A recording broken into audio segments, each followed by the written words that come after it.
Vencedores e perdedores do GP da Áustria de 2025. Queria só meter um vencedor aqui agora no começo, só chegar falando vencedor e ficar os próximos 10, 15 minutos falando sobre vocês sabem quem. Mas vamos respeitar a ordem, existe uma tradição e existem, querendo ou não, outros 19 pilotos na pista. Infelizmente existem outros, não, brincadeira, é claro que eu tô brincando, gente. Apesar de tudo que aconteceu no GP da Áustria, da corrida ter sido meio pouco movimentada em questões de ultrapassagens, de disputa na pista. A gente teve algumas disputas, principalmente do próprio Gabriel, escalando o pelotão em alguns momentos, e outras coisas acontecendo na pista, principalmente no fundo do pelotão, algumas brigas. Teve também a questão até do Piastri perseguindo o Norris, e tudo isso serviu para contribuir para as histórias do campeonato mundial, porque o que é o Campeonato Mundial de Fórmula 1, senão um grande compilado de histórias que vão acontecendo e cada corrida é um novo capítulo dessas histórias. E o Vencedores e Perdedores serve exatamente pra gente avaliar e ver quem saíram como os vencedores e os perdedores dessas histórias que são contadas corrida a corrida.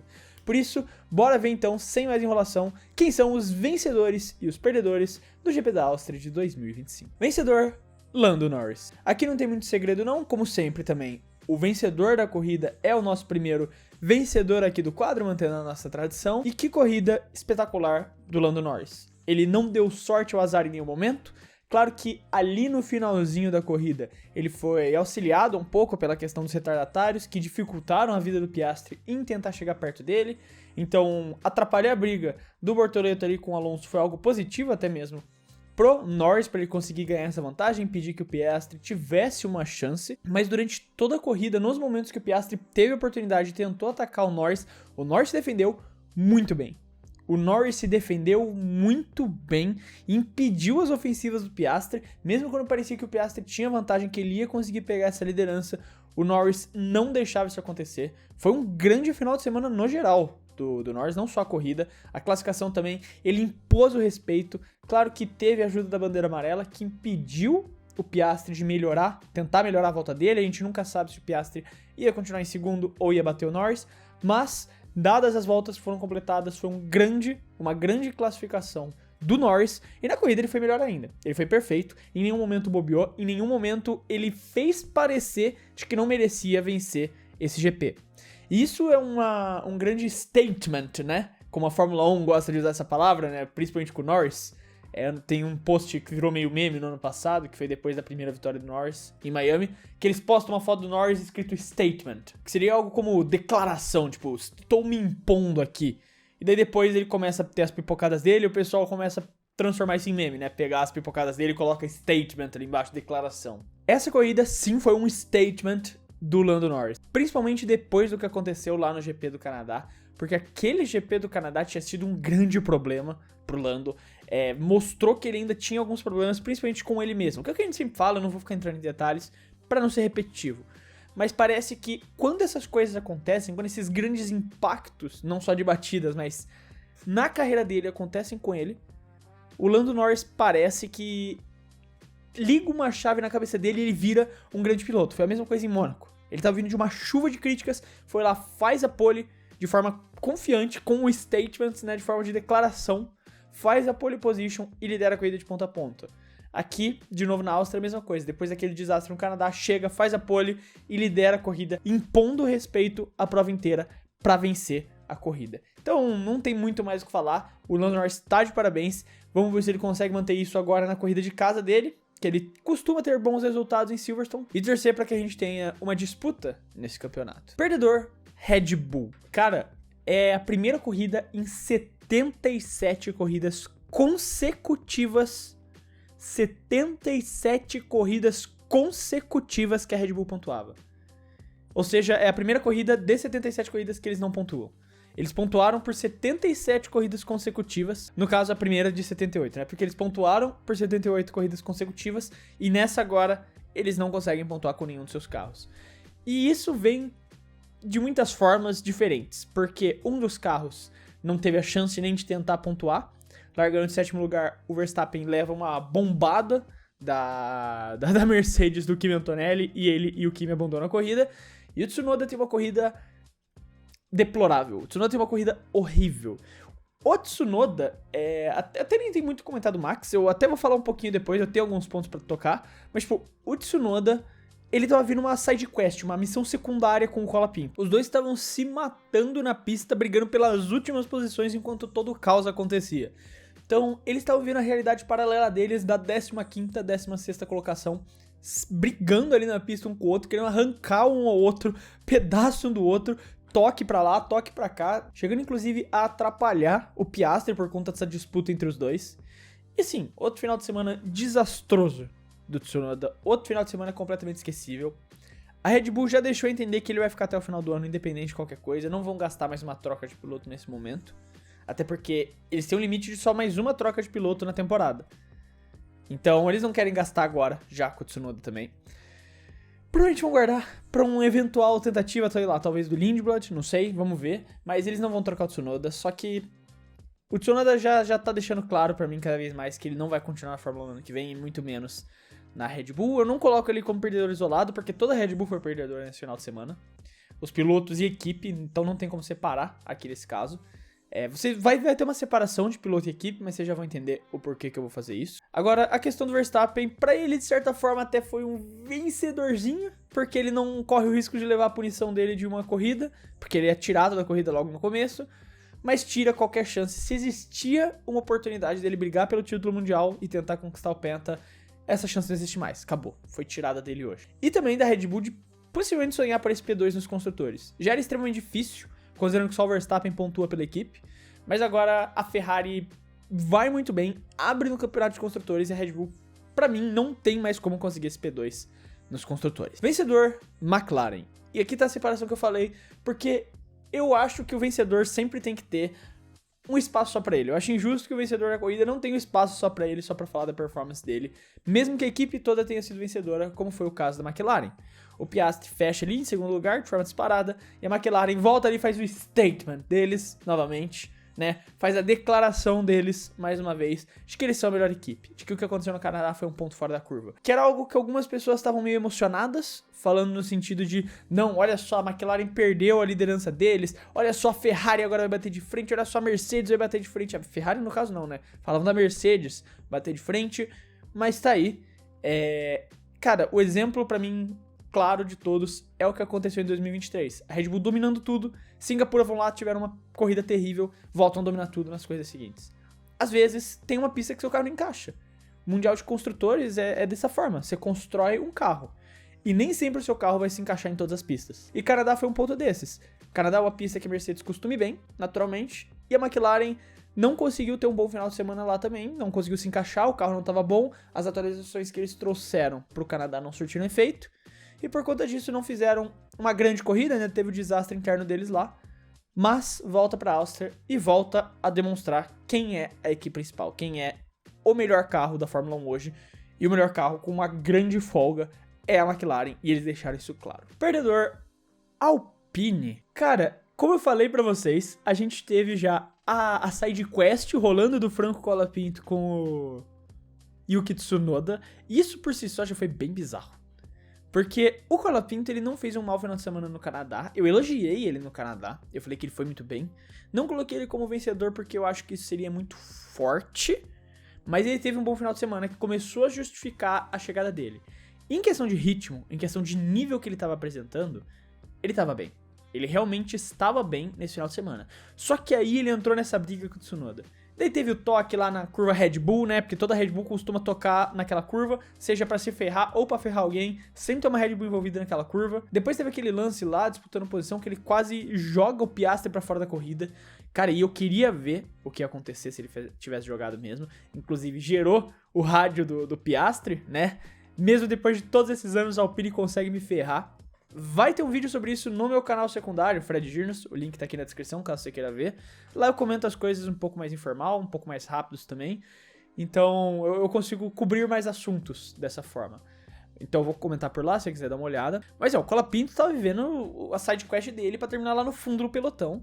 Enquanto o Gasly até poderia ter ido bem, a gente vê no começo da corrida que ele até se aproveita do acidente do Antonelli e do Verstappen pra conseguir uma posição boa. Ele é eventualmente ultrapassado pelo Bortoleto. E ele começa a reclamar com a equipe no rádio de um dano no carro, de alguns problemas no carro que não são especificados em nenhum momento. Mas ele claramente perde performance. Você percebe que o ritmo que ele impunha no começo da corrida, ele não consegue manter até o final. E o carro vai sendo engolido por todo mundo. Então foi um final de semana desastroso da Alpine. Mais um final de semana desastroso da Alpine. Que assim, começa a parecer também cada vez mais que eles estão tomando o rumo da Williams. De esquecer 2025 e focar em 2026. E é algo que o Briatore faria mesmo. Com o motorzinho Mercedes, esse carro pode melhorar. E o Briatore tá vendendo toda essa ideia de que em 2026 eles já vão vencer corrida. Então vamos ver. Eu não duvido que eles estejam jogando fora esse ano de 2025, mas não deixa de que na Áustria foi uma corrida terrível. Vencedor, Ferrari. Cara, a Ferrari realmente fez um grande final de semana. As atualizações da Áustria surtiram efeito. Eu falei no vídeo de previsão que eu não ia mais apoiar a Ferrari. Eu tinha afirmado que eu não ia mais apoiar a Ferrari. Chega. Vocês não iriam ouvir mais vídeos meus falando que a Ferrari ia se dar bem, que ia ser uma surpresa do final de semana, que ia ter, em alguma previsão maluca, colocando a Ferrari em boas posições. Não vai mais acontecer. Aí chega o que eles fazem, com a atualização se mostram seu segundo melhor carro. Grande corrida do Leclerc e do Hamilton. Fizeram o que precisavam fazer, se classificaram em terceiro e quarto, se mantiveram em segundo e quarto no caso, e fizeram o melhor que poderiam fazer, que era ficar em terceiro e quarto na corrida. O Leclerc foi absurdo, mais uma vez, apesar de que esse ano ele parece ter tido algumas inconsistênciazinhas a mais, mas no ano passado eu já defendia de que ele era o segundo melhor piloto do pelotão, e eu mantenho o meu ponto. Se ele tiver um carro para disputar o título mundial, ele ainda é para mim o segundo melhor piloto do pelotão. Eu ainda acredito que o Leclerc em habilidade, em qualidade, ainda é, hoje, 2025, o segundo melhor piloto do pelotão. Não estou falando de história. Tô falando do que a gente vê de nível hoje. E o Hamilton, ele parece que tá cada vez mais conseguindo se sentir confortável, se encontrar com o carro, cada vez mais trazer essa consistência. Se classificou bem, né? Porque ele não vinha se classificando bem, ele não vinha conseguindo colocar essa Ferrari em boas posições. Consegue um quarto lugar, que era... Assim, ele tinha que estar no top 4 ali, né? Junto com o companheiro de equipe dele, que se enfiou no meio das McLarens. Então o mínimo que ele podia estar era no top 4. Conseguiu fazer isso. Na corrida, ele tava virando um pouco mais lento que o Charles, mas foi uma crítica que ele fez até mesmo depois da corrida, falando: eu estou me sentindo mais confortável com o carro, mas eu ainda preciso melhorar meu ritmo de corrida nele. O que é algo curioso, porque um dos pontos que ele vinha trabalhando bem era o ritmo de corrida, né? Que ele vinha conseguindo recuperar quando se classificava mal, mas isso foi piorando ao longo do tempo. Ele parece que não foi conseguindo trabalhar bem a questão de ritmo de corrida, mas ele parece finalmente estar se acostumando mais com essa Ferrari. Vamos ver cenas dos próximos capítulos, mas agora Leclerc e Hamilton foram absurdos, a Ferrari que se consolida como segunda colocada nos construtores no final de semana, absurdo dos dois. Até esqueci de comentar, mas se consolida como segunda colocada por 1 ponto, tá? Eles estão 1 ponto na frente da Mercedes. O que leva a gente pro perdedor do final de semana, o próximo perdedor, a Mercedes, que perdeu o seu segundo lugar nos construtores por 1 ponto para a Ferrari. Agora é exatamente o caminho inverso dos meus elogios à McLaren. Porque de um final de semana espetacular no Canadá, que é uma pista historicamente boa da Mercedes, é uma pista que historicamente eles conseguem ter alguns resultados bons, caíram de performance. A Mercedes, nesta pista, era a quarta força. A Mercedes era a quarta força nessa pista. O Russell consegue terminar em quinto lugar como a terceira melhor equipe, porque o Verstappen não conseguiu fazer a classificação. Porque a volta do Verstappen supostamente era para ter enfiado ele no bolo ali das McLaren e das Ferraris, né? Se não tivesse tido a bandeira amarela, pelo que disse o engenheiro dele no rádio, que era para ele ter ficado em terceiro, quarto lugar ali aproximadamente. Então, a Mercedes era o quarto carro nesse final de semana. E eles tiveram, de certa forma, sorte que a Red Bull não estava lá para tirar mais pontos deles. Pelo menos a Red Bull do Verstappen. O Russell, com o carro que tinha, fez o melhor que poderia. Termina mais uma vez em quinto lugar, o Mr. Top 5 dessa temporada. Enquanto o Antonelli destruiu a corrida logo na primeira volta, né? Antes de atravessar metade da pista, ele destruiu o final de semana da Mercedes. Numa manobra que ele foi com muita confiança. Ele teve muito mais confiança do que juízo para tentar arriscar essa manobra. Foi realmente uma manobra que mostra uma falta de experiência enorme do Antonelli. Que ele tentou arriscar algo, foi confiante demais que ele tentou arriscar algo e quase não fez um acidente pior, quase não acerta mais gente, inclusive o próprio Bortoleto por pouco não é pego nessa batida. corrida dele podia ter acabado logo na primeira volta por conta do erro do Antonelli. Só que isso ainda assim pune o Verstappen, tira a oportunidade dele de tentar brigar por alguma coisa a mais nessa corrida. O Antonelli, então, faz um final de semana desastroso. A Mercedes, por conta disso, perde o segundo lugar nos construtores para a Ferrari. E vamos ver como eles vão se recompor para Silverstone, porque mesmo que fosse o esperado que eles perdessem performance do Canadá agora para a Áustria, não perdessem performance, mas não fossem tão fortes quanto foram no Canadá, eu não esperava que a queda fosse ser de potência para a quarta colocação dos construtores. E tiveram a sorte da Red Bull não estar ali para eles poderem ser a terceira. Vamos ver em Silverstone se eles conseguem bater de frente com as Ferraris, as McLarens e o Verstappen ali. Mas eu acredito que sim. Eu não acho que vai se repetir essa performance tão negativa deles agora na Áustria. Mas temos que aguardar pra ver. Ainda assim, agora, na Áustria, eles foram perdedores. E aquele lembrete rápido pra vocês, o parceiro do Clube de F1, a Wallplay, que é uma plataforma de streaming que engloba várias outras plataformas de streaming. Entre elas você tem Max, você tem Paramount Plus, o UFC Fight Pass e vários outros nomes pra você quiser ver filmes, séries, esportes, o que você estiver procurando ver, ainda mais aproveitando que as férias escolares estão chegando agora. É uma forma de você ter acesso a vários tipos de conteúdos. Sem falar que, se você assinar o plano anual de algumas plataformas de streaming lá dentro, como a Max ou o UFC Fight Pass, por exemplo, você ainda ganha R$40 por mês para usar no ingressos.com.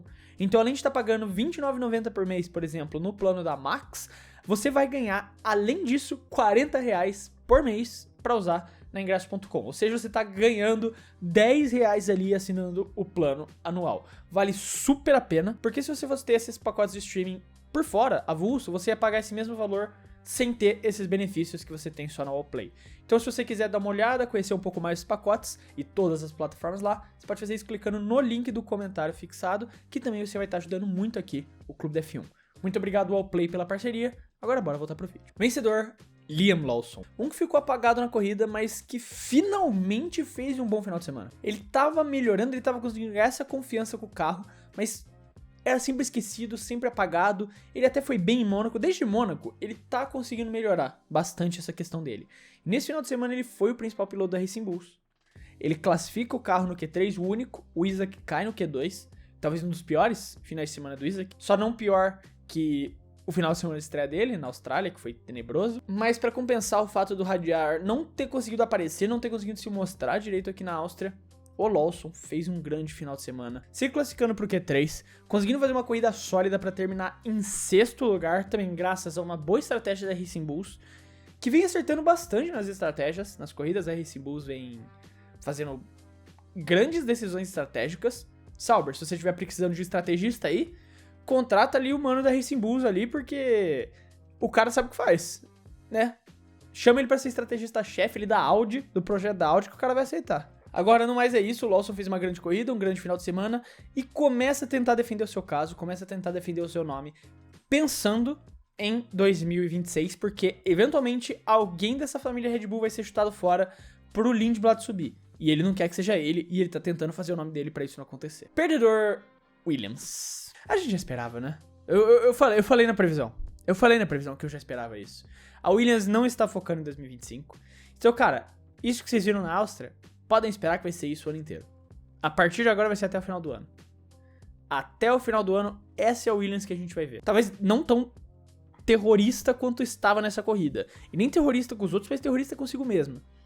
Porque o Carlos Sainz virou o Creeper, né? O carro do Creeper do nada, resolveu pegar fogo sozinho. Ele assistiu o filme da F1, se empolgou lá com a tática do Sonny Hayes na Inglaterra, né, de sair atrasado pra tentar aquecer os pneus antes de todo mundo. Antes não, né, mas ter os pneus mais aquecidos que todo mundo. Aí vai lá e o freio dele pega fogo e ele tem que abandonar a corrida. Daí depois o carro do Albon ficou com inveja, falou, você não vai fazer isso comigo, então eu faço mesmo, eu mesmo, e abandonou lá. Ninguém sabe o motivo. Pelo menos a Williams ainda não divulgou no momento da gravação desse vídeo o motivo do porquê o Albon abandonou. E é isso, esse foi o final de semana da Williams, cara. Não, eu juro pra vocês, não tem mais o que comentar. Tipo, realmente não tem mais o que comentar. Não tem mais pontos para trazer nesse momento. Os dois abandonaram. Foi um final de semana terrível. E é a expectativa que continue assim até o final da temporada. Porque a Williams não vai investir, não vai focar, não vai trazer atualizações pro carro até o final do ano. E eu concordo. Eu sei que vai ter muita gente que toda corrida vai ficar falando, e a Williams, hein? Nossa, a Williams tá flopando. No final do ano vão estar falando, a Williams não vai fazer nada no que vem. Cara, mas uma escolha que a Williams fez foi A gente tem muito tempo de túnel de vento por ter terminado no fundo do pelotão. Vamos a isso totalmente pro carro de 2026 e tentar sair na frente no novo regulamento. E é isso. Agora até o final do ano, essa será a Williams. Então é isso, são perdedores, porque você poderia esperar pontos nesse final de semana. O Albon poderia ter pontuado, ele mostrou que tinha ritmo pra isso, pelo menos. Tava sólido ali em sétimo lugar no começo da corrida. Mas não se tem essa expectativa de que vai ser frequente as pontuações do Williams a partir de agora. E sim, o vencedor que vocês estavam esperando, que vocês queriam a qualquer custo ver nesse vídeo, a Sauber. Achou que ia falar só Gabriel Bortoleto, né? Pois é, a Sauber inteira foi uma vencedora nesse final de semana. Primeiro pela corrida espetacular dos seus dois pilotos. O Hülkenberg largou de último, de 20º, e terminou na zona de pontuação, terminou em nono lugar. Corrida absurda do Nico. Mais uma vez, mostrando que ele é um piloto. O Nico Hülkenberg é piloto. E quem critica ele porque não tem pódio, cara, com todo respeito, não entende de F1, não entende da redonda. A redonda do pneu, no caso. Não entende do volante. Porque esse cara sempre fez ótimos trabalhos com carros horríveis. Ano passado com a Haas era a mesma coisa. E esse ano, pelo menos aqui no Brasil, ele tá tendo esse destaque maior por ser companheiro do Gabriel. Ele é um baita no piloto, sempre foi. Pra mim, talvez um dos maiores ICs, um dos pilotos mais subestimados do século da Fórmula 1. Ah, Fred, tá falando isso só por causa do hype. Quem talvez assiste os vídeos aqui do Clube da F1 há mais tempo pode pegar vídeos antigos que eu sempre falava isso. Que eu sempre defendia que ele era um dos pilotos mais subestimados da F1 atual. Do século, pra falar a verdade. E ele é, pra mim, um dos pilotos mais subestimados. Cara, você não fica rodando na Fórmula 1 por tanto tempo sem motivo. A não ser que ou você é rico e consegue se manter por patrocinador, ou você é bom. E o Nico sempre foi bom. Ele nunca teve uma oportunidade numa equipe de ponta. E eu realmente espero que a Audi entregue pra ele um carro bom. Pra ele poder conquistar pelo menos um pódio que seja, sabe? Agora, do outro lado da garagem, Gabriel Pontoleto. Cadê o pessoal chamando de Bortolento agora? Depois dessa corrida absurda que ele fez. E ainda teve gente, tá, que conseguiu encontrar pelo em ovo. Claro que o final da corrida foi decepcionante, porque você tinha essa expectativa de que ele poderia ultrapassar o Alonso. Mas o Alonso foi raposa demais. O Alonso foi extremamente inteligente ali. O Alonso foi muito raposa. Ele viu que o Norris estava chegando e que era inevitável a ultrapassagem do Bortoleto pra cima dele. Então o que ele fez? Ele deixou o Norris, ele segurou o Norris um pouquinho, porque você pode segurar, quando você recebe uma bandeira azul, você pode esperar até 3 curvas para poder deixar o carro passar. Ele esperou na melhor curva possível para ele poder pegar o DRS do Norris, porque mesmo quando você é retardatário, você recebe DRS por estar atrás de um carro na sua frente. Então ele pega o DRS do Norris para se defender do Bortoleto. Tanto que ele quase ultrapassa o Norris ali ainda, né? Mas ele não ia ultrapassar, ele não queria comprar essa briga com o Norris. Que muita gente não sabe, mas o retardatário, se ele tiver muito mais rápido que o líder, ele pode passar e seguir. Né? Essa regra existe. Mas ele não queria isso, e ele nem estava mais rápido que o Norris, né? Porque a bandeira azul foi dada pra ele, ou seja, ele estava mais lento que o Norris, querendo ou não. Mas ele fez isso de forma muito inteligente pra se defender do Bortoleto. Agora, isso não diminui de forma nenhuma a corrida espetacular do Gabriel. Em questão de ritmo de corrida, ele foi impecável. Foi uma corrida absurda do Gabriel. De ponta a ponta, em nenhum momento ele mostrou alguma inconsistência no ritmo de corrida dele. Ele foi muito bem nas disputas de posição que ele poderia. Quando ele pôde atacar o Alonso, ele ainda teve algumas certas dificuldadezinhas, mas isso não é nada julgável. Ele estava contra um dos pilotos mais difíceis de ultrapassar de toda a Fórmula 1, que é o Fernando Alonso. Então isso aí eu nem acho que seja um motivo de crítica nesse momento. Mas foi uma grande prova do Gabriel. Largou de oitavo, continuou em oitavo. Falando desse jeito não parece grande coisa. Mas quando você assiste a corrida, vê tudo que aconteceu, vê as ultrapassagens que ele precisou fazer para recuperar as posições. Não porque a estratégia da Sauber fosse ruim. Não foi perfeita, mas aí também... Cara, ontem eu até critiquei um pouco, mas aí a gente tem que ser justo também, né, cara? Pô, nenhuma estratégia vai ser perfeita nunca. A estratégia perfeita não existe e ela acontece uma a cada 10 corridas, uma a cada 20 corridas. Que seja, se você acerta com frequência, que não é o caso da Sauber. Mas ontem eles acertaram. Fizeram uma estratégia sólida, segura e que funcionou. E o Gabriel teve que fazer muitas ultrapassagens porque em alguns momentos, quando ele parava, ele voltava atrás de gente que ainda não tinha parado. Mas aí, com os pneus mais novos, sem muitas dificuldades, ele ultrapassava o pessoal. Teve até uma certa ajudinha do Hülkenberg quando tava no trenzinho de DRS, para que ele conseguisse passar também. E no final da corrida vai todo mundo cumprimentar ele. O Hülkenberg, o Fernando Alonso, porque a corrida do Gabriel foi absurda. E ele é oficialmente agora Gabriel Pontoleto. Mas aí tá os vencedores e os perdedores do GP da Áustria de 2025. Eu quero, como sempre, saber a sua opinião. Não esquece de deixá-la aí nos comentários se você gostou do vídeo, se você não gostou. O que você mudaria da lista? Escreve aí nos comentários que eu sempre quero saber o que vocês têm a dizer. Lembrando que também, se você gostou do vídeo e quiser ajudar o clube, você pode fazer isso se inscrevendo no canal, porque ajuda muito a poder continuar produzindo todos esses vídeos aqui pra vocês. Quero deixar um abraço pra você que ficou até aqui e até o próximo vídeo.